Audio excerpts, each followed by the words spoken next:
Malusog na gabi po, Luzon, Visayas, Mindanao.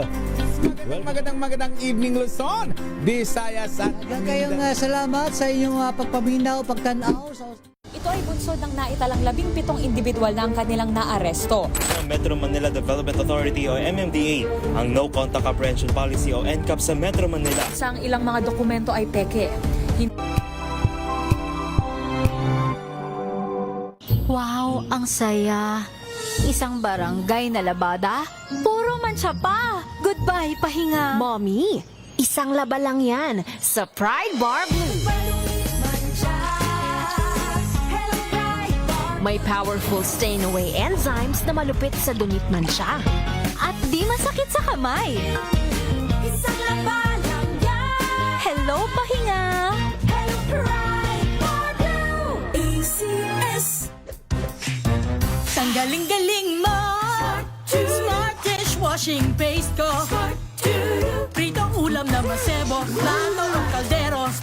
Tanggaling for everyday. Ganyan pag smart ang dishwashing paste. May double tanggaling formula. Tanggalang sebo, tanggalang bakterya. Pahit para walang bahid. Linis fantastic sa metal at plastic. Number 1 ko to. Tanggaling-galing mo. Smart dishwashing paste. ACS. May nagbago. May arte. May budget. Akala nyo lang yon. So solid. White rose papaya. Wow, white rose. White rose papaya. Wow, white rose. White rose papaya. May glow up with white rose papaya. White Rose Papaya. May puti power times 2 kasi may papaya at niacinamide. May shea butter and tea tree oil pa. Kutis sulit ang glow up. Glow up with white rose papaya.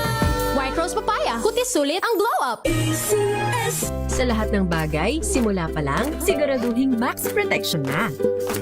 Kasi pag kulang ang proteksyon, baka madaling masira. Sa ngipin, dapat may max protection din. Max sa alaga ng Unique Toothpaste.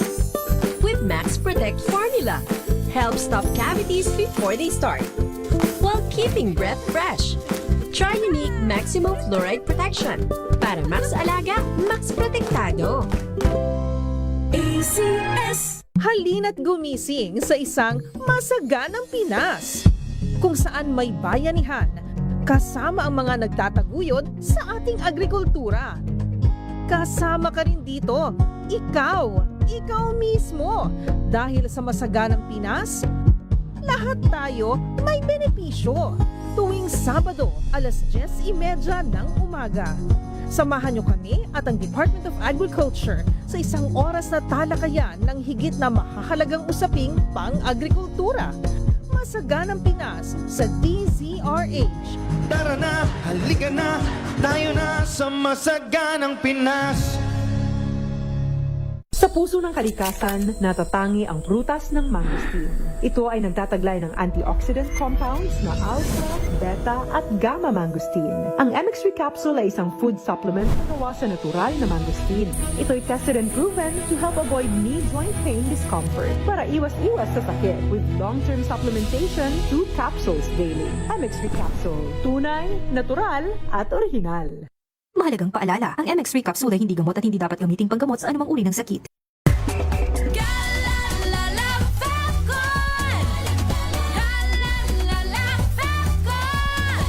Ang bango ng sampayan. Tara na magsayawan. Calefacton, amoy nakaka-joyful. How you spend your morning can often tell you what kind of day you are going to have. Me, I always start my day with a fresh cup of my favorite MX3 coffee. Mahalagang paalala, ang MX3 capsule ay hindi gamot at hindi dapat gamiting panggamot sa anumang uri ng sakit.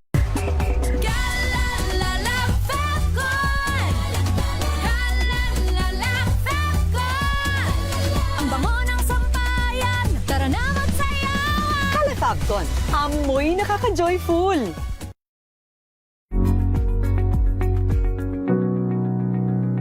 This portion is brought to you by ACS Manufacturing Corporation, ISO certified, maker of world-class quality Pride detergent.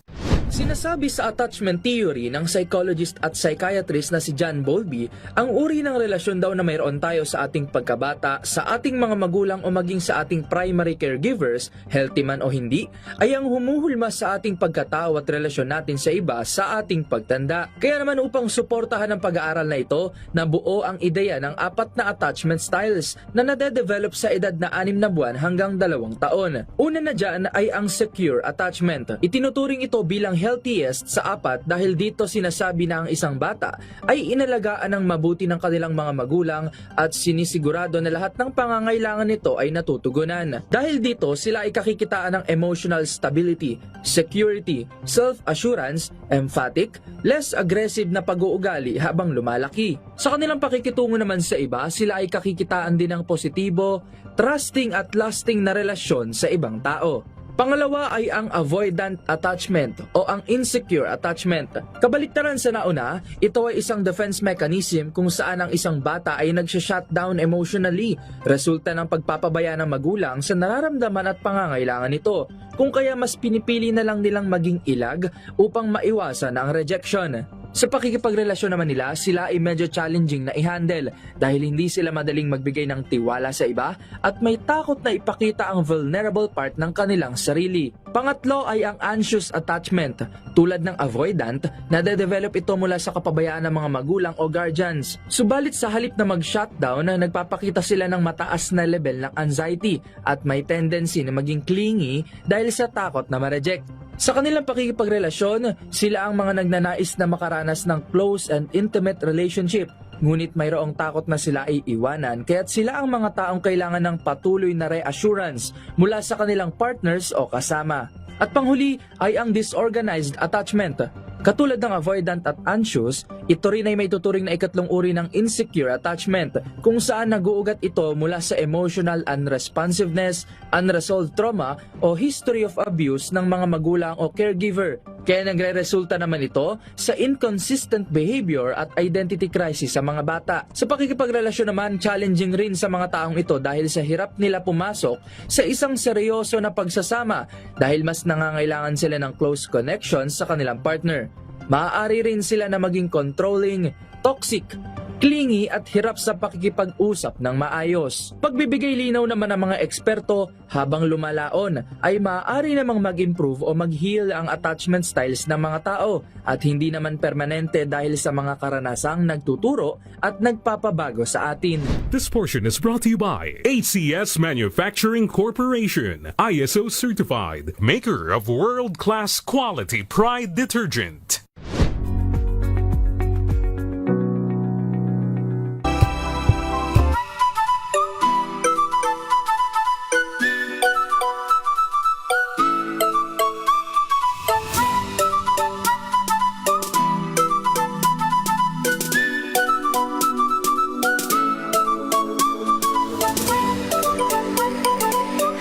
Sunday morning, Luzon, Visayas at Mindanao. Magandang umaga po sa ating lahat. Ay nako, linggo na naman, June 28, 2026. Ang huling linggo sa buwan ng Hunyo. Abay, pahulyo na po. Sa Wednesday. Magandang umaga sa mga nakatutok, nakikinig sa inyong favorite Sunday morning habit. Ito po ang huntahan, of course, with your favorite beshies. Ako po si Josa Cruzat. At ito naman po si Wina Pearl Hesoro. Para sa DZRH, Unas sa Pilipinas. Unas sa Pilipino. Good morning, Beshi! Good morning, Beshi! Napaka mainit na umaga sa ating lahat. Bakit? Mainit sa labas, di ba? Okay. Maliban sa totoong actual na mainit. Physically mainit. Mainit din ang mga kaganapan. Oo, Beshi. Simula pa last week, yan ang mga inaantabayanan nating kaganapan, mga nabibigla ang taong bayan na 'di ba sa mga nangyayari, lalo na ito mga nangyayari sa paaralan, sa eskwelahan na kung saan mga estudyante nga partner ang 'di ba nasasangkot. Yes. Alam mo nung ako'y nag-aaral, palaging parang alam mo may mga ganun din eh. Hindi ko naman sinasabi na sobrang walang karahasan noon. Like merong mga alam mo yung mga natutusok ng lapis. Alam ko may mga ganyang incident na din before. Meron akong personally kilala na talagang ginawa yan. Friend ko siya. Pero parang iba na ngayon. Lumala siya. Oo. Alam mo, doon mo talaga masasabi na parang akala ko ba papunta na tayo sa masayang part. Di ba kapag habang tumatagal ang panahon,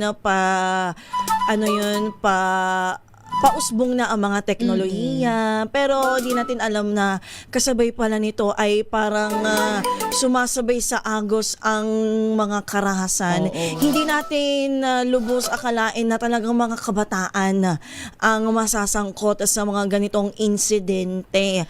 At isipin mo partner wala pang isang buwan ang pagsisimula ng school year 2026 to 2027. True lala. Diba? Ganyan agad. Diba? Tatlong estudyante agad ang nasawi dyan sa Tacloban.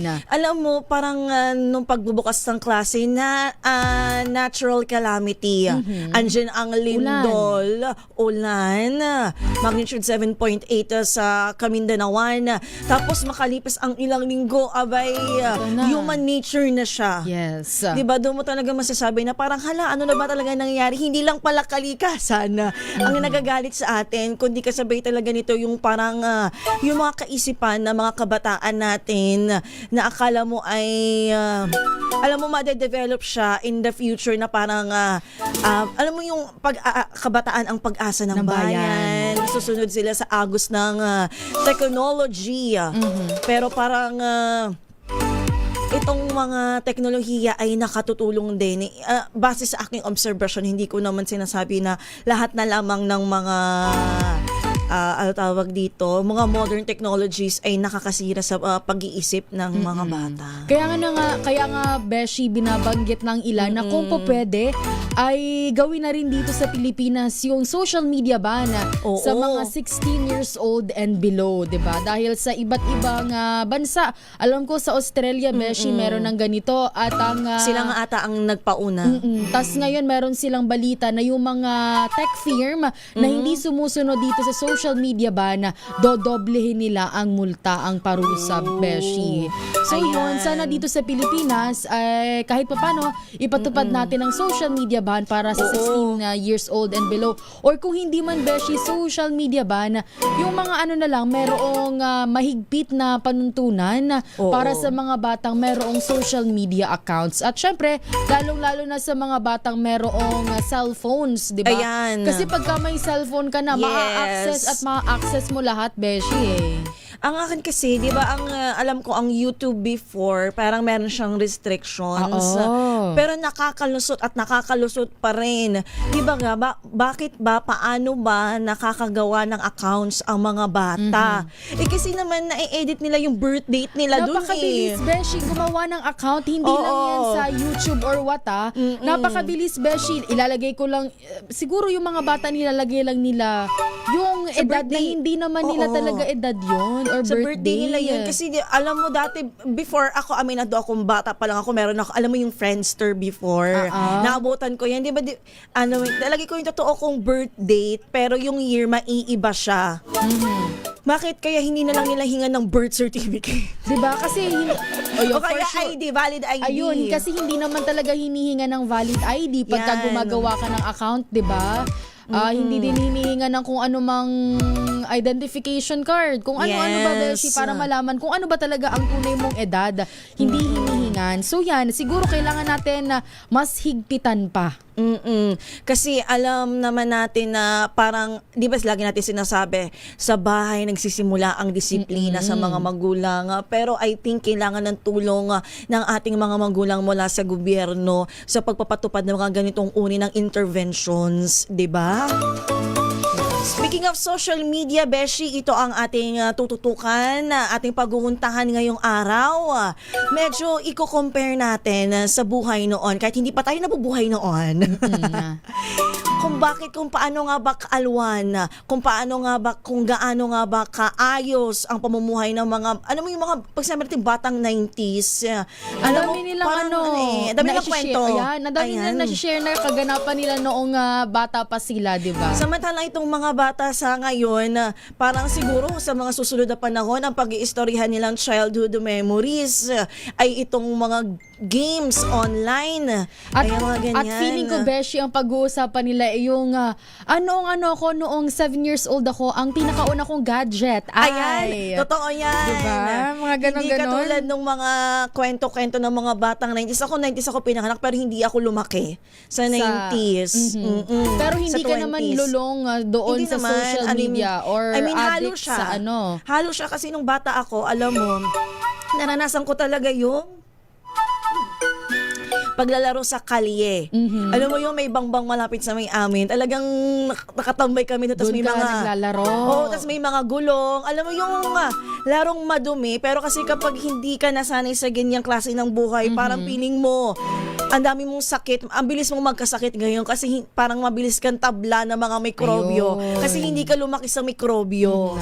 Aba, itong kuya kong nanonood, si Kuya Win, si Kuya Joem, batang 90s to. Kuya, Ayan. ano ba ang mga pinagdaanan mo noong bata ka pa? Saan ka naglalaro noon? Oo. Alam mo mga kwento ng mga batang 90s ngayon, yung mga palaro sa kalsada, tumbang preso, tapos patintero, na ngayon, for sure, hindi alam ng mga kabataan. Ang nakakatawanan, Beshi, merong mga, alimbawa, ay tumbang preso online version. Yung mga ganyan na lang ba? I mean, hindi talaga nila naranasan yung mga kalye, kwentong kalye, yung mga ganyan, mga larong kalye. Mamaya, papasadahan natin yan, Beshi. Kaya naman sa mga batang 90s dyan, pwede po kayong mag-comment sa aming pong Facebook at YouTube Live, DZRH News, at pwede din po kayong mag-text sa amin pong text line na 0919-2826-485. Ang aming pong text line na 0919-2826-485. Ipadala nyo po dyan ang inyong mga mensahe ngayong pong araw ng linggo. Ayan, syempre babasahin natin yan later on. Ang dami ng mga bumubuhos dito from, of course, avid listeners natin, viewers, si Miss Teresita Atienza. Meron na nga si username Izuki for 722. Wow. Ano sabi niya? Basahin natin yan, salain natin yan later on. Pero bago natin puntahan ang ating napakagandang topic for today, Beshi, puntahan natin, of course, ang mga balitang ating tinutukan dito sa DZRH.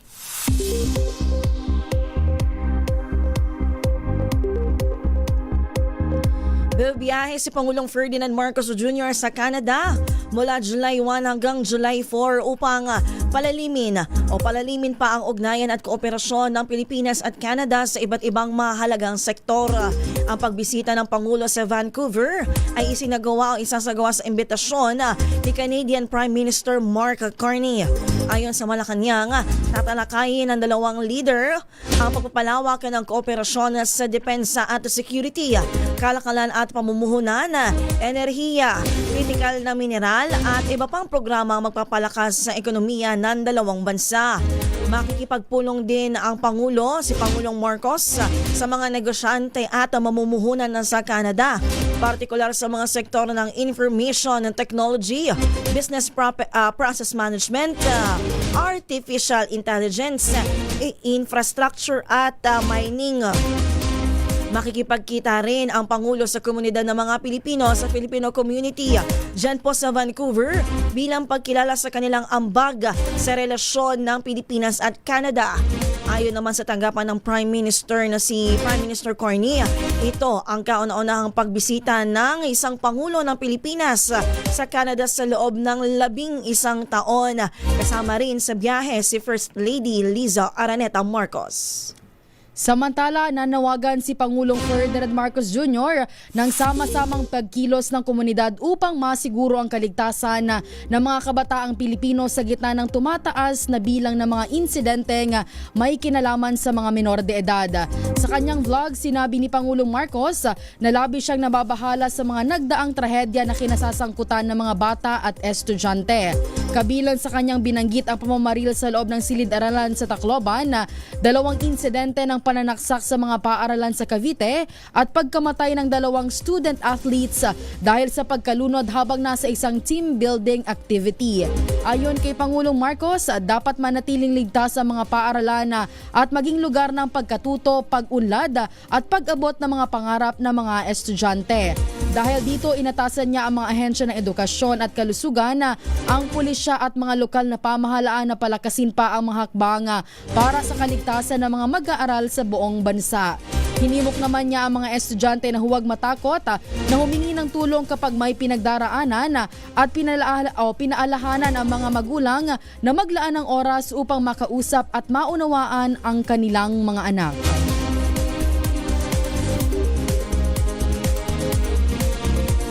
Inaprobohan na ng Bicameral Conference Committee ang pinal na bersyon ng panukalang Basic Education Voucher Program Act na naglalayong palawikin ang subsidiya para sa mga mag-aaral. Wala po yan kindergarten hanggang senior high school na nag-aaral sa mga kwalipikadong pribadong paaralan. Sa ilalim ng panukala, maaaring makapag-enroll ang mga kwalipikadong estudyante sa pribadong paaralan gamit ang voucher program upang makatulong sa pagbawas ng siksikan sa mga pampublikong paaralan. Ayon sa Second Congressional Commission on Education, ang voucher program ay hindi lamang tulong pinansyal para sa mga mag-aaral kundi isang paraan din upang mabawasan ang overcrowding sa mga public schools at mapalawak ang access sa mga pribadong paaralang may mas maayos na facility at serbisyo. Dagdag pa ng komisyon, prioridad na mabigyan ng voucher ang mga lugar na higit na nangangailangan nito upang mas maraming estudyante ang makinabang sa programa. Sa iba po nating balita, pinag-aaralan ng Department of the Interior and Local Government o DILG ang posibilidad na mag-alok ng pabuya o reward para mapabilis ang pag-aresto kay Senator Ronald Bato de la Rosa. Ayon kay Interior Secretary John Vic Remulla, isa ito sa mga opsyon tinitingnan ng ahensya habang nagpapatuloy ang paghahanap sa senador na wanted sa kasong crimes against humanity ng International Criminal Court. Sinabi ni Remulla na tatalakayin pa nila ito kasama ang kanyang mga tauhan at pag-aaralan kung magiging epektibo ang paglalagay ng reward. Matatandaang hindi na nakita sa publiko ang senador mula nang umalis siya sa Senate Complex noong May 14, 2026. Sa kabila nito, tiniyak ni Remulla na nagpapatuloy ang mga hakbang ng mga otoridad upang matunton at maaresto ang naturang senador. Asahan ang malaking bawas sa presyo sa liquefied petroleum gas o LPG simula po sa July 1 matapos ihayag ng Rigasco na bababa ng 12 pesos kada kilo ang presyo nito. Ayon kay Rigasco President Arnel T, ang pagbaba ng presyo ay dulot ng inaasahang pagliit ng contract price ng LPG sa pandaigdigang merkado. Sinabi ni T na nakatulong ang Memorandum of Understanding na nilagdaan ng United States at Iran upang bumaba ang forecast ng contract price. Kung maisa sa katuparan ang rollback, aabot sa mahigit 130 pesos ang mababawa sa presyo ng karaniwang 11 kilogram na tangke ng LPG. Ayon pa kay T, maaari pang bumalik sa halos dating antas ang presyo ng LPG matapos ang Hulyo kung magpapatuloy ang pagbuti ng usapan sa pagitan ng USA at Iran at magiging normal ang pagdaan ng mga barko dyan po sa Strait of Hormuz. Samantala, asahan po ang posibleng dagdag bawas sa presyo ng mga produktong petrolyo ngayong Martes. Ayon po sa Department of Energy, namumurong mag-rollback ang gasolina ng 50 centavos kada litro o posible ding may 1 peso and 50 centavos na dagdag sa kada litro.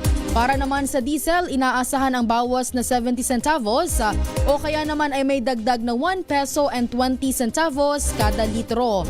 Ang kerosene ay may posibleng rollback na 50 centavos o kaya naman ay may increase na 1 peso and 40 centavos sa bawat litro. Paliwanag po ng DOE, ang pabago-bagong galaw sa presyuhan ay bunsod ng tensyon sa pandaigdigang merkado.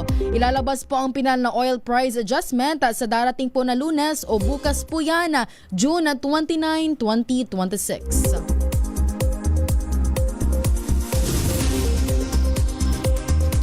At yan na po ang mga pinakahuling balita na ating tinutukan dito sa DZRH.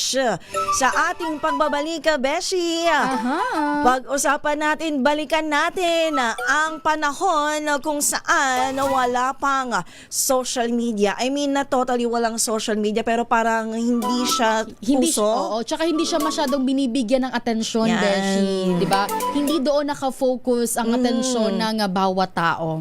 Mamaya pag-usapan natin yan, paghuntahan natin yan sa ating pagbabalik. Ang ating oras 10:24.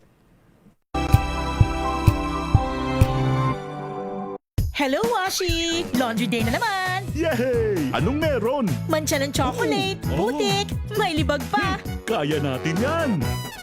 With Pride Washing Machine Detergent, may triple stain-away formula.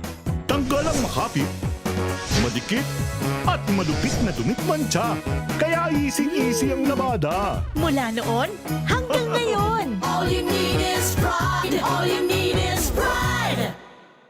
ACS. May nagbago, may arte, may budget. Akala nyo lang yon. So solid. White rose papaya, wow, white rose. White rose papaya, wow, white rose. White rose papaya. May glow up with white rose papaya. White Rose Papaya. May puti power times 2 kasi may papaya at niacinamide. May shea butter and tea tree oil pa. Kutis sulit ang glow up. Glow up with white rose papaya. White Rose Papaya. Kutis sulit ang glow up. ACS. Galalala Falcon. Galalala Falcon. Ang bango ng sampayan. Tara na magsayawan. Califabcon, amoy nakaka-joyful. Araw-araw, iba't ibang mga bagay na dapat pagtagumpayan. Ang subok kong partner ay MX Recapsule. Research-based na tested and proven. Helps avoid pain discomfort. Iwas-iwas sa sakit. Kailangan lang na long-term ang pag-inom 2 capsules araw-araw. Kasabay ng proper diet and exercise. I am able to make it with the right partner. MX3, dito ako bilib! Mahalagang paalala, ang MX3 capsule ay hindi gamot at hindi dapat gamitin panggamot sa anumang uri ng sakit. Galalala Falcon. Galalala Falcon.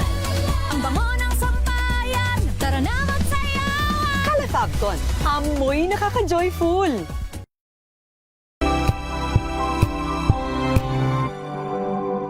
Wow, ang saya! Isang barangay na labada, puro mancha pa! Goodbye, pahinga! Mommy, isang laba lang yan sa Pride Bar Blue. May powerful stain-away enzymes na malupit sa dunit mancha. At di masakit sa kamay! Isang laba lang yan. Hello, pahinga! Hello, Pride Bar Blue. ACS. Maulan man, no worries na amoy kulog ang damit. Charm Fabcon. Bangong kumaka-bloom. Tanggal amoy kulog sa bango ng charm. Kaya gamit ko, Charm Fabcon with Bloom Fresh Technology. Kills 99.9% of kulob-causing bacteria. May aroma burst pa of thousands of flowers and berries. Ang sampay sa loob, no amoy kulob. Bangong kumaka-bloom sa charm. Charm Fabcon. ACS. Tinesting, sinuri, siniyasan. Ang resulta, super effective ang Shield sa pagpatay ng bakterya at virus. Shield Antibacterial Soap. Believe ang mga eksperto sa Philippine Nurses Association. At si Mami. Tiwala ako sa Shield.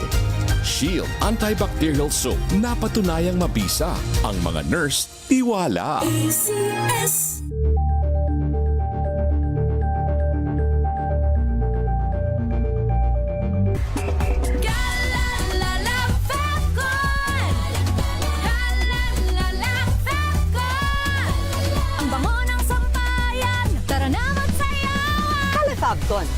Amoy nakaka-joyful!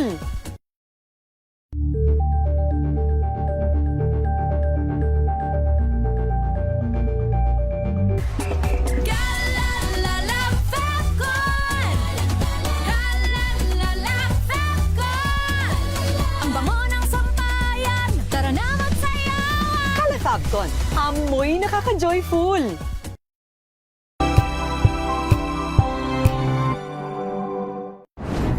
Kung good vibes ang hanap mo, dito ka na sa sigurado! Mula sa mga istoryang nagbibigay ng inspirasyon hanggang sa mga kwentong may dalang solusyon. Mga balitang pampagaan, pakiramdam at pampaganda ng araw. Hindi lang ba sa good news, kundi the better news. Mula Lunes hanggang Biyernes, 1:00 ng tanghali sa DZRH TV.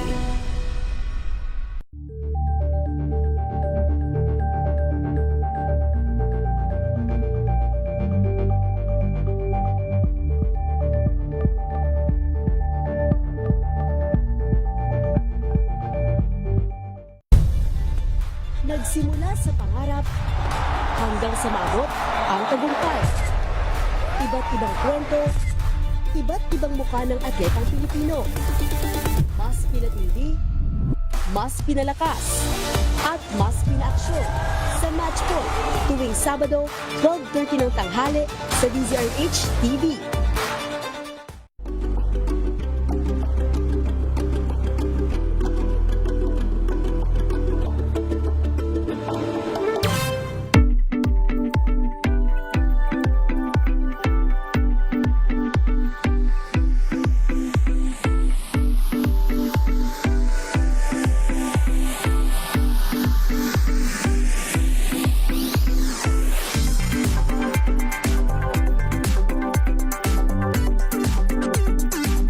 Alas 10:30 na po ng umaga. Lakas ng aking mic. Nabingi ako, parang basag yung boses. Huy, nabanggit namin kanina, pag-uusapan natin, Beshi. Kung ano nga ba ang buhay noon na walang social media. Bakit nga ba tayo napunta sa ganitong usapin? Kasi nga, nabanggit namin kanina, sa mga nakalipas na araw, ilang insidente nga po ng karahasan at krimen sa mga paaralan ang naging sentro ng ating mga balita. Kabilang na po dito sa DZRH. Siyempre, kasabay na, muling umusbong ang madalas na tanong ng marami sa atin. Ano nga ba? Ano na nga ba ang nangyayari sa kabataan ngayon na dapat ay pag-asa ng bayan? Yun nga. At syempre, Beshi, kasabay din niya na madami nang naglutangan sa social media, di ba? Marami nang nagtatanong, marami na rin ang nagkukumpara, Beshi, sa henerasyon noon at sa ngayon, di ba? Madalas nating marinig ang mga katagang noong panahon namin na mas disiplinado pa ang mga estudyante. O kaya naman hindi ganito noon. Ibang-iba na ang kabataan ngayon. Alam mo, mga yung parang mga magulang natin sa bahay, hindi naman kami ganyan noon. Oo. Ayan. Ay, wala naman kami ganyan noon. Mga So ngayon, ganyan. mabingi kayo sa mga ganitong hinaing, mga ganitong mga pangungusapa. Pero syempre, Beshi, may ilan ding nagtuturo sa impluwensya ng social media. Alam mo, yung mga umusbong yung mga pangyayari sa Tacloban City, syempre, ang unang sinabi dyan ay discipline dapat sa bahay. Parents, tapos sa ikalawang tahanan nila sa paaralan. Pero of course, may mga other factors na kasama dyan. Lalo na ngayong generation natin, nandyan ang impluwensya ng social media. Sa mga nagsasabi nito, sinasabi nila kasi na mas nalalantad daw ngayon ang kabataan sa iba't ibang content sa internet na maaring makaapekto sa kanilang pag-uugali at pananaw sa buhay. Alam mo, Beshi, kaya dapat, alam mo, hindi naman natin nilalahat ng content creators kasi marami sa kanila ang maganda, makapupulutan ng magandang asal. Oo, ang contents nila. Pero may mga ilan na for the clout, for the clicks, na parang sinusundan ng mga kabataan ngayon. ngayon. Oo, 'di ba? Minsan kasi beshi parang hindi na nila masyadong iniisip ano nga ba ang magiging kahihinatnan niyan para sa mga kabataan, para sa mga batang nanonood, lalo na kapag kayong bata is ano siya, meron siyang access sa social media, makikita at makikita niya. Lalo na kung hindi, 'di ba meron ngayon beshi yung parang kids ano tawag doon? Parang kids zone something, yung social media. Parang okay. parang pang bata lang Para siya. may kids version Yan, siya. Kids version, parang ganon. Meron yan sa YouTube, ang alam ko, pati sa Oo, meron sa YouTube. Blue App, Facebook at Messenger, ang alam ko merong ganyan. Oo. Siguro yung mga content na na-upload online, siguro dapat meron yung mga social media app or yung mga like Facebook, ano ba tawag dyan sa mga yan? Kailangan siguro sinasara nila, no? Ayun, dapat meron silang magaling silang mag-filter ng mga ma-upload. Kasi alam mo, ang nakakatawa dyan na uploaded, tapos maya-maya saka pa siya buburahin ng Facebook. oo. Kasi nga nakapaglabag siya sa kanilang rules. Pero wala na, kumalat na, napanood na, nakita na ng mga kabataan. Pero beshi, alam mo ba, meron din nagsasabi na hindi lang social media nga daw dapat ang sisihin. Kasi daw, mas mahalaga pa rin ang papel ng tahanan, Of course. paaralan at komunidad sa paghubog ng kabataan. Totoo naman. Diba? Pero syempre, katulad ng paulit-ulit ko sinasabi, modern na po ngayon ang generation. Hindi natin tawag dito, hindi natin mapipigilan ang pag-usbong ng social media at ng mga magagandang teknolohiya ngayon. Kaya dapat talaga, alam mo yun, tulungan. Alam mo, Beshi, nakakalungkot yung nangyari sa Tacloban kasi parang ngayon pinag-aaralan na posibleng sampahan rin ng kaso yung mga magulang nung suspect, di ba? So, alam mo, hindi natin maaano yan kasi yung mga magulang naman ng biktima, alam mo yun, ramdam ko yung galit nila sa mga bata pero mas galit sila sa mga magulang. Kasi bata yun eh. Oo. Pero hindi natin maano, kaya hayaan natin na patuloy na gumulo ang investigasyon. And of course, sana sa pangyayari na iyon ay talagang matauhan ang gobyerno na tutukan yung mga ganitong mga pangyayari ngayon. Kasi dapat ang pinakamahalaga talagang tutukan is education. Yes. Di ba, ng mga kabataan? Isipin mo rin, Beshi, ilang buwan na lang, magpapasko na naman. Oo na, so diba? imisilip na naman si Jose Marichan. Tapos eto, meron tayong pagsubok na pinagdadaanan ganito. Yes. Pero dako na tayo, Beshi, sa ating pag-uusapan ngayong araw. Kaya naman ang tanong natin na dapat ninyong sagutin, mas masaya at maayos ba ang buhay noon na wala pang social media or hindi pa siya medyo nauuso? Siyempre, para masagot natin yan, matulungan namin kayong sumagot. Balikan natin ang mga 80s, 90s at siyempre early 2000s kung saan wala pang Facebook. Ayan, TikTok. Wala pa talaga noon, Beshi. Instagram o YouTube. Back to back ba to? Baka back to back na naman. Okay. Kapag syempre noon, kapag di ba lagi naman noon, about after class, pupunta kayo sa mga kaibigan mo, pupuntahan mo siya sa bahay. Oo. Kapag may balita sa radyo, television o dyaryo, doon ka naman aasa. Yun yung parang buhay noon. Kapag gusto mo makipag-kwentuhan sa kaibigan mo, pupunta ka sa kanila, magmi-meet up kayo ngayon. Aba, ay online na lang. Kasi alam mo, Beshi, natatandaan ko pa yung mga kwento ng mga matatanda. Noon daw uso pa sa kanila yung susulatan mo tapos ipapadala mo sa kung saan. So inaabot pa ng ilang araw bago dumating doon sa sinulatan mo. Lalo na yung mga malalayong lugar na mga kaibigan. Syempre, hindi mo naman yan mai-instant message. Siguro, alam mo, hindi ko alam kung paano yung takbo ng pager tsaka kung anong taon na siya umusbong. Diba? Pager. Tsaka yun noon, hindi lahat may pager.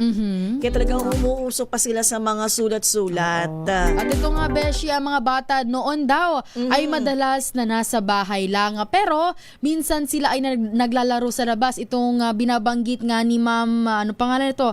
Ni Sir Simon Celso. Sabi niya, uso daw ang larong patintero, piko, shato, sipa, tumbang preso, at marami pang iba tulad ng taguan yan. Yung hide and seek. Oo. Yan, tagu-taguan, maliwanag ang bunga. Yan. Nakapaglaro ka ba sa labas ng bahay? Oo naman. Sa bagay, sa probinsya Uy, kasi. Alam mo ba, Beshi, naglalaro ako sa labas ng bahay noon. Tapos ako naman, umakyat ako sa puno ng kahoy sa mangga. Tapos yung mangga na yun, may ganun siyang, parang meron siyang branch ng tree. Na matibay. May upuan. Oo. Hindi lang siya pwedeng upuan. Hingaan. Nag-swing-swing kami doon. Para meron siyang nakakabit na duyan or swing. Kamay namin, Beshi. Ay, okay. Gets. Oo. Parang ano bang tawag doon? Yung parang swing. Parang na-swing kami pero gamit ang kamay namin, Beshi. Tapos parang monkey, something. Tapos maya, nakita ko na yung tatay ko. Tapos hindi ko na malayan, mahuhulog na pala ako. Nahulog ako doon, Beshi, sa mangga. Tapos yun, pag uwi ko, nahiga lang ako sa bahay kasi nga, masama yung pakiramdam ko. Kala ko yung pinalo ka pa. Di ba kapag mga matigas ang ulo ng mga bata noon? I mean, sa kamay. Pinapalo, oo. Hindi na nga ako pinalo kasi yung kapitbahay namin, nagsumbong na nahulog nga raw ako sa puno ng... Naawa na. Tapos, yung pala, Beshi, napilay ako. Pumunta kami sa albularyo. Pinahilot. Ay, di naman talaga, gano'n talaga sa probinsya. Diba? Mga ganon. Alam mo, feeling ko, ang isa pang aspeto na dumadagdag sa parang, awang ko, sa pag-iisip ng mga kabataan ngayon ay yung masyadong binibaby. Alam mo kasi yung awan ko kung medyo marahas to, pero noon kasi kapag nagkamali ang mata talagang dinidisiplina. Tumayo ka doon, parang pinag-face the wall. Ayan, sa school. Tapos medyo parang alam mo yung pinipit-pit ang kamay na hindi naman siya sobrang sakit, pero kailangan kasi maramdaman ng bata yung konting pain para alam niyang mali yung ginawa niya. Pero ngayon kasi, binibaby. Kaya siguro baby. may good side siya, of course. Oo naman. Pero gentle parenting kasi, Beshi, yung ng mga nanay at tatay ngayon. As much as possible, ayaw nilang paluin yung anak. Kasi nga, merong instance na pag mas pinapalo mo yung anak, o kaya naman pinapagalitan mo ng sobra-sobra, parang nagre-rebelde pa. Kaya, pero ngayon kasi, ang parang, diba, ang mga bata ngayon para matahimik, binibigyan ng gadget. Parang ang kanilang, kapag naging pasawa yun, ilalayo ang gadget. So parang, ang hirap niya. Sabi ng bata sa makululugar. Di ba ganon? Dati din, di ba nabanggit natin yung mga laro last time, nung mga dekada 90, tama ba? 90s. Patintero, tumbang preso, taguan, sipa, luksong baka, yan po yung mga nagkakaabalahan pagkatapos ng klase. Of course, pumapasok pa rin sa klase ang mga bata noon. Pero kapag summertime, talagang uuwi yung mga bata noon amoy araw. Mas madalas ding magkaharap noon ang mga pamilya sa hapagkainan. Dahil wala pang cellphone na talagang umaagaw ng kanilang attention. Siguro merong TV. Bukas ang TV habang kumakain ng dinner ang pamilya. Pero ngayon kasi talagang hindi na ata napapractice itong sabay-sabay ng pagkain. Kaya nga meron tayong parang hapagkainan day. Di ba? Pero may ilan pa rin naman ata, Beshi, na pamilyang ganyan. Pero siguro ngayon ay kakaunti na lang yung siguro mga ganyan. dahil busy sa work, ang parents. Lalo na pagka ang nanay at tatay ay parehong may trabaho, Beshi. Diba? Kaya talaga ang hirap na nilang sabayan sa At pagkain. syempre, Beshi, di ba iba na rin ang oras ng pasok sa school ngayon. Merong mga shifting. So, siguro hindi na rin talaga nagkakatugma-tugma yung oras nila, yung schedule. Kaya naman, yung mga nabanggit namin, di ba makikita nyo, talagang may imagine nyo, talagang Wala pa, noon pa lang tayo. Simple ang buhay noon, pero mas malapit o mas nagkakaroon ng ugnayan ang pamilya, ang mga friendship talagang tumitibay. At syempre, ang mga magkakapit-bahay, doon talaga na yung neighborhood. Di ba, nung pa magluluto ang nanay, talagang nag-aabutan ng ulam. Ngayon ata, uso pa naman yan. Uso pa rin naman. O pahingi naman ako ng malunggay mo dyan. Sige, Mare, kuha ka lang dyan. Sa ating pagbabalik, Beshi, pag-usapan naman natin yung sa ngayon, kasabay na pag-usbong ng social media. And of course, papasadahan natin ang inyong mga comments. Hindi namin yan nalilimutan. 10:42 na po ng umaga.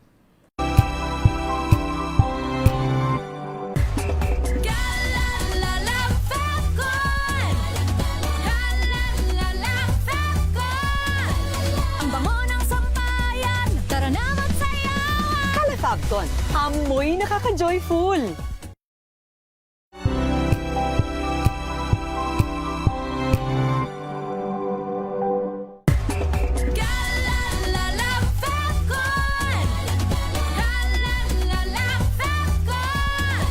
Ang bango ng sampayan, tara na magsayawan. Fabcon, amoy nakaka-joyful.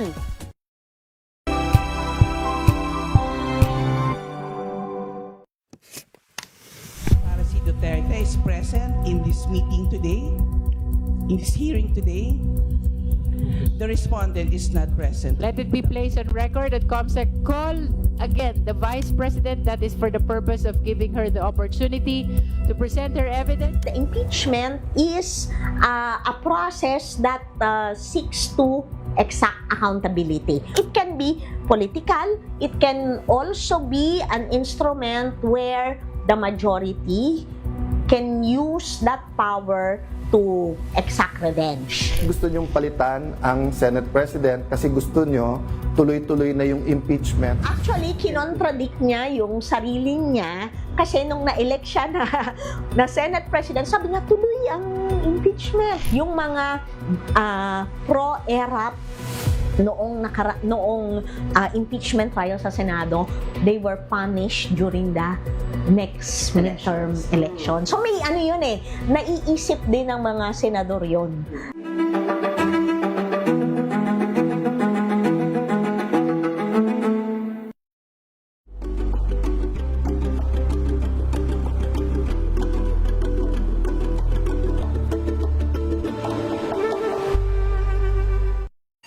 Mga balitang gigising sa inyong umaga. Mga balitang kailangan mong malaman. Mapapakinggan sa ACS Balita sa 2x2. Kasama sina Anthony Taberna at Jerry Baha. Lunes hanggang Biyernes.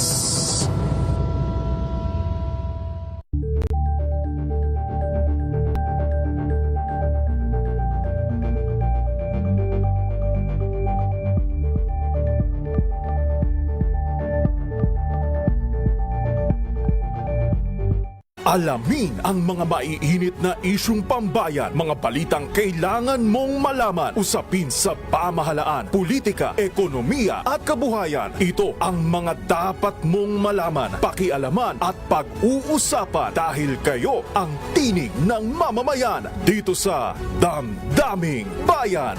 Live sa DZRH Radio, DZRH TV at DZRH Digital. Kasama sina Lakay, Deo Macalma at Elaine Apit. Araw-araw, Lunes hanggang Biyernes. Damdaming Bayan.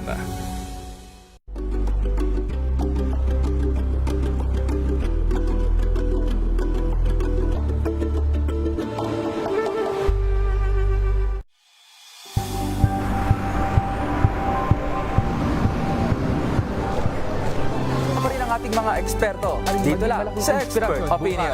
Ito ang The Better News. TNVS, trending and Isang kwento, iba't ibang anggulo. Dito sa Point. Bawat pananagutan ating tatalakayin dito sa Hoy. Bawal yan. Pilipino, dito lang sa Research TV, Match of Entertainment and Lifestyle. Ito ang NBC TV Network News. Una sa Pilipinas, una sa Pilipino.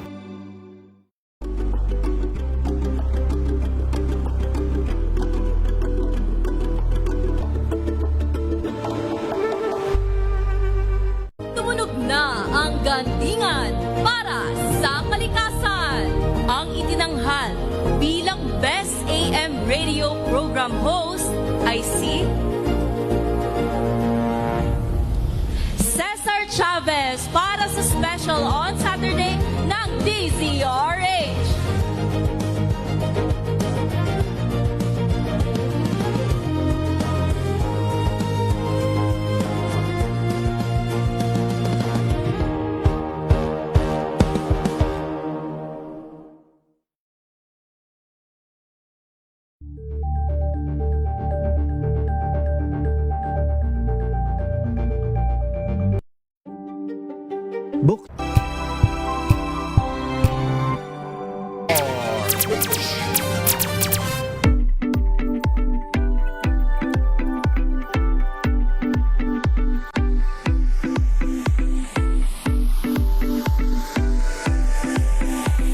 Beshi, sabi dito ni Miss Teresita Atienza, masaya naman kami noon.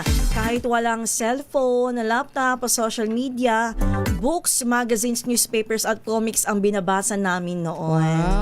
Sabi niya pa, Beshi, binalot daw na dyaryo ang pamalo madalas daw ni nanay noon. Kaya hindi masakit pero nakakasama ng loob ang mga sermon. Ayun.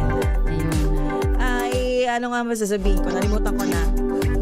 Ayun, tatanungin kita. Kung nakaabot ka ba ng comics? Oo naman, Beshi. Inabutan ko siya ng mga siguro 1 o 2 taon, mga ganun lang.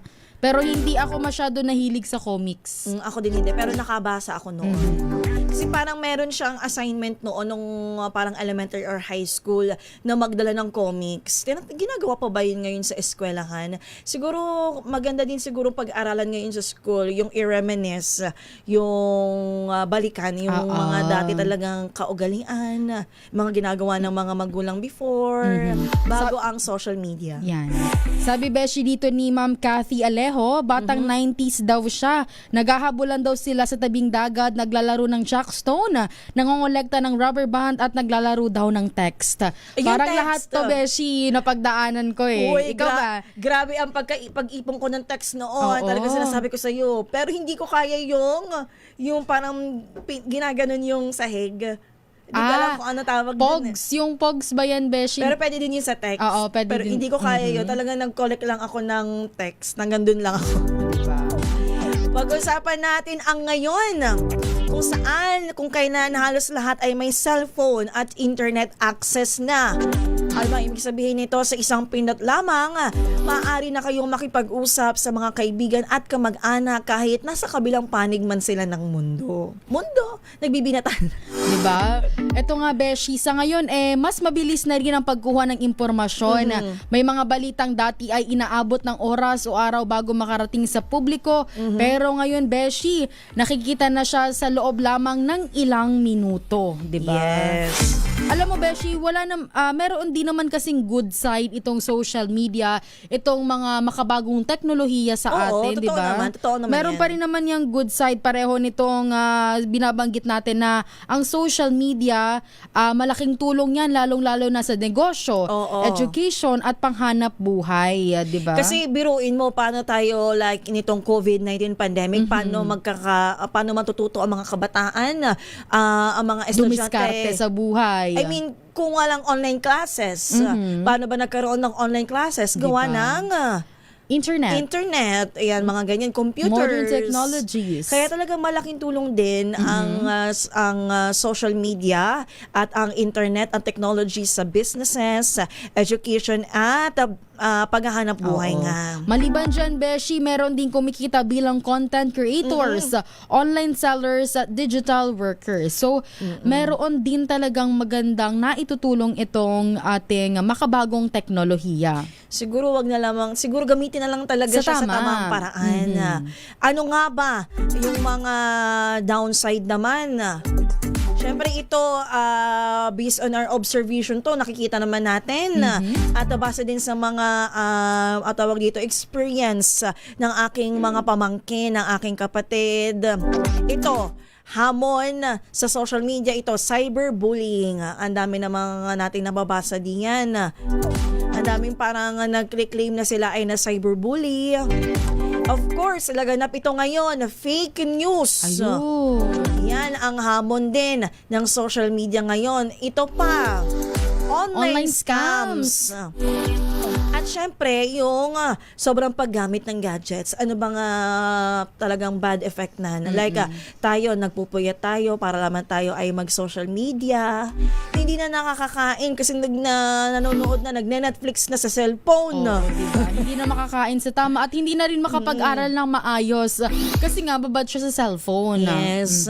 Imbes na pag-uwi galing sa klase ay gumawa ng assignment, ang ginawa ay nag-binge watch. Yes. Ay nako, ayan, Yan lamang ang mga masasabi natin, di ba?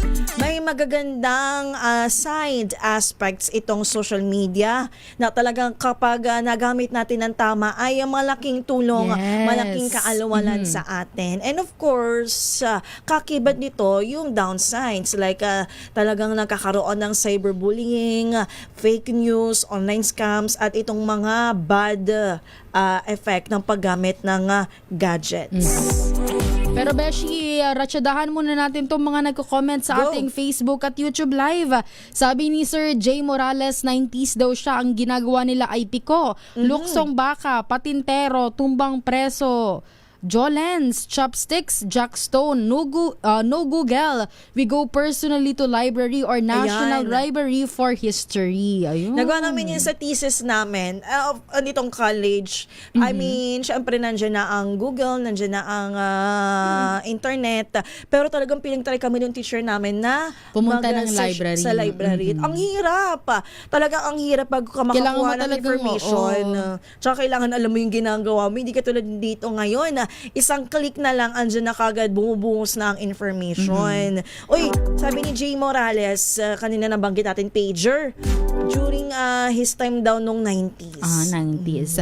Sabi dito, Beshi ni Sir Christian Olaires, ang laro daw, yung nilalaro dati, hindi ko alam kung naabutan mo ba tayo, yung sili, maanghang, tubig, malam. Ganyan yung uso noon yung may mga kanta-kanta. Naghahabulan daw sila dati, di ba? Sabi ni Sir Simon Celso Melgar, yung mga batang 60, 70, 80s daw ay para sa kanya mas may disiplina kasi disiplinadong lumaki sa mga magulang. Siguro talaga noon talagang ang atensyon ng mga kabataan, ang mga magulang.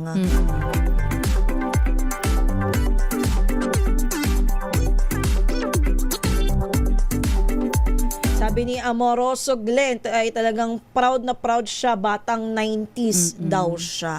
Kanina may nakita ko ditong comment ni Ma'am Teresita Atienza about dun sa parang sarili nilang experience nung parang anak ba niya ito na bully sa school. Parang ang ginawa daw nila, isinumbong ito. Nung high school si Bunso, may bully sa school na naninira ng mga gamit nila ng classmate daw niya. Nagsusumbong sila sa teacher, kinakausap ng guidance counselors yung bullies, pero hindi daw nagbago. Ang ginawa nila, nagkaisa ang parents, nag-complain sa school authorities at dahil doon, na-kick out daw yung bullies. Kasi sabi nila, hindi naman daw pwedeng magtiis palagi ang victims. Sabi dito ni Sir Izuki 4722, laking kalye at laking dagat here from Apari. Magandang umaga po. Ayun. Si Kuya Het daw noon, ano yan, 70s ba yan? Scrabble word daw, tsaka crossword. Yan ba yung sa dyaryo? Crossword. Okay. Sabi tapos, ito pa pala, hindi natin napag-usapan yung mga board games. Yan, Monopoly. Pag matatalino, Kuya Het. Snake and Ladder. Yan ko. Tsaka Lego daw yung cross. Kung ano man sinasabi mo, I'm sure may nakaka-relate dyan, Kuya Het. Sabi dito, Beshi ni Sir Noel Dorosan, Chato, Turumpo, Sipa, Tumbang Preso, Habulan, Taguan, Tansing, text cards, lastiko ang laro noong aming kabataan. Wow! Lastiko, alam mo yung hindi ko kayang gawin, yung pagkagagawa ka ng star sa kamay mo, alam mo yun? Yung parang, hindi ko talaga kaya yung mga ganyan. Kaya pag may nakikita ako yung mga classmate ko noon, kayang gumawa ng shape ng stars, talagang nakakabano. Bes, yun, nabasa mo ba itong comment ni Ma'am Teresita kanina na hindi daw sila naglaro sa kalye? Hindi pa. Yan, sabi ni Ma'am Teresita, hindi sila naglaro sa kalye, sa bahay at hanggang loob ng bakuran lang. Bawal maglaro sa kalye. 7 silang magkakapatid, 7 sila, nakakalaro naman kami sa bahay, ng bahay-bahayan, patentero, tumbang preso at taguan. Yun. Kung hindi naman pinapayagan ng mga magulang, dapat ay sa bakuran. Totoo naman yan. Ay, talagang dito mo malalaman na talagang ibang-iba noon sa ngayon. Ito'y napakababaw na usapin pa lamang dito sa napakalaking nangyayari sa mga paaralan na sana'y hindi na masundan. Kasi tinan mo naman, Hunyo pa lang. Ang dami pang pagdadaanan bago matapos ang school year 2026-2027. I'm sure Isa pa ulit sa hamon ay ito kasi tag-ulan na naman. At meron din Ayan. tayong low pressure area na binabantayan, Ayan. Beshi. Ayan pa. Tag-ulan na naman, alam naman natin ang sakit. Kapag tag-ulan, nandiyan ang mga pagbaha. Ayan na naman ang pangapanibagong hamon sa mga estudyante, sa mga magulangin, sa mga guro, sa mga paaralan. Sa lahat ng Pilipino. Yan. So, ang gagawin natin, magdasal. Sit back and watch. And relax ang sasabihin. And of course, makipaghuntahan sa amin. Ay nako. So, anong sagot ninyo? Ano ba mas masaya noon sa ngayon? Ang hirap i-compare Mahirap personally. naman talagang i-compare kasi nga iba na talaga noon Pero sa kung ngayon. ang pag-uusap natin ay saya, piling ko mas masaya noon. Saya naman ang pinag-usapan natin saya, oo. Pero kung yung mga development, syempre iba pa rin yung ngayon. Sabi dito, Beshi ni Sir Ronald Peralta, pati daw assignment po halos ipagbawal na ngayon ng mga guro na magbigay. 'Di ba binanggit mo yan noon nung nakaraan? Oo, talagang alam ko talaga noon yung mga pamangkin ko lately hindi na talaga binibigyan ng assignment. Kasi parang noon hindi ko alam kung saan nagmula yan pero ang alam ko ay talagang tambak din kasi magbigay ng assignment sa mga bata na hindi na nagkakaroon ng family time siguro. Ang mga bata at ang mga magulang ay hindi ko alam. Ako sa akin personally, malaking tulong yung assignment noon. Oo. Kasi talagang kahit nasa bahay ka, mahahasa pa rin ang utak mo. Siguro sa time management lang din yan. And of course, noon naman kasi hindi sobrang dami ng assignment na binibigay ni teacher sa amin. Maliban na lang kasi noon, may assignment na, may project pa. Oo. Sabi dito, Beshi ni Sir Litz King Carino, batang 80s daw sanay sa larong kalye. Pero importante sa parents ngayon na dapat kilala nila ang mga kaibigan ng anak nila. Isa din yan. Huwag tayong basta-basta na go lang ng go sa ating mga anak, pumunta sa kanilang mga kaibigan. Minsan kasi andyan po ang peer pressure. Peer pressure. Tama nga naman, Beshi. Ang ganda ng ating topic, Beshi. Siguro sundan ulit natin next week. Ibang side of this topic naman. Dahil wala na tayong oras, alas 11 na ng umaga. Of course, binabati ko ang aking family dyan sa Lucena City, kay Mama Vicky, sa aking mga kapatid, sa aking mga pamangkin. Hello, hello, hello. Mag-aral ng mabuti. At syempre naman sa aking nanay at tatay dyan sa Sorsogon, Mama Gina and Papa Edwin. At sa aking mga kapatid at sa aking mga pamangkin. Yan, ang binanggit din ni Beshi, Josa, mga pamangkin ha, mag-aral ng mabuti, di ba? At of course, yan na po ang kamuan ng ating huntahan ngayong huling linggo ng Hunyo, June 28, 2026. Nakasama of course ang inyong favorite Beshi, sa si Josa Cruzat. At ito naman po si Wina Pearl Hason. Para sa DZRH, una sa Pilipinas. Una sa Pilipino. Alas 11 in punto na umaga.